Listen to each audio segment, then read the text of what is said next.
আচ্ছা ঠাকুরমশাই, আপনার মুখেই শুনেছি চারি নাকি মধুসুন্দরী দেবীর আশীর্বাদ প্রাপ্ত। তা ওর মধ্যে কি কখনো এমন কোনো ব্যাপার লক্ষ্য করেছেন যা অস্বাভাবিক? বহুদিন পর তারানাথের বাড়িতে এসে আমরা জমিয়ে গরম চা সহযোগে তেলে ভাজার সদ্গতি করছিলাম। চারির বিয়ে হয়ে যাওয়ার পরে তারানাথ একেবারেই অন্য রকম হয়ে গেছে। এর আগেও দুইবার গল্প না শুনে বাড়ি ফিরে গিয়েছি বলে মাঝে ইচ্ছে করেই কয়েকদিন আমরা আসিনি।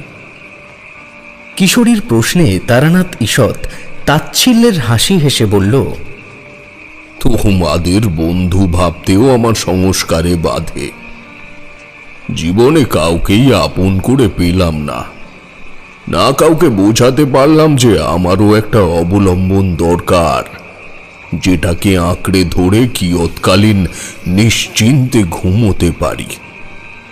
যেদিন মধুসুন্দরী দেবী আমায় ছেড়ে চলে যায় সেদিনই বুঝেছি জীবনে আর কোনোদিনও কাউকে আপন করে পাবো না। দৌত্তর, এটাও গেল নিভে। শেষের কথাটি অবশ্যই হুকোর উপরে রাগ দেখিয়েই তারানাথ বলল।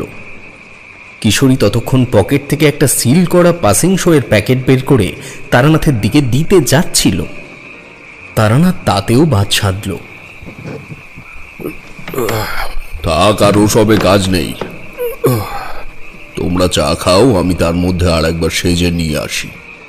এখানে আরো জোর করতে গেলে বিষয়টা অন্য দিকে ঘুরে যেতে পারে ভেবে কিশোরী সিগারেটের প্যাকেটটা তারানাথের তক্তপোষের পাশে রেখে দিয়ে আবার চায়ের কাপ হাতে তুলে নিল।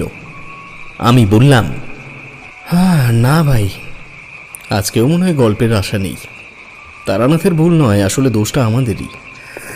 কিশোরী বেশ আঘাত পেয়েছে তারানাথের কথায়। তা তার চুপ করে চা খাওয়া দেখেই বুঝলাম। তারানাথ এলো মিনিট দুয়েক পরে।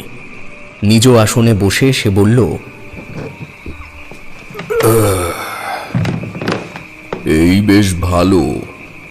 নেহাত আমি শ্রোতার মর্ম বুঝি, তাই যন্ত্রের মতো এতদিন জীবনের একটার পর একটা ঘটনা শুনিয়ে গেছি। বাকি জীবনটাও এতেই যাবে তাও আমি জানি।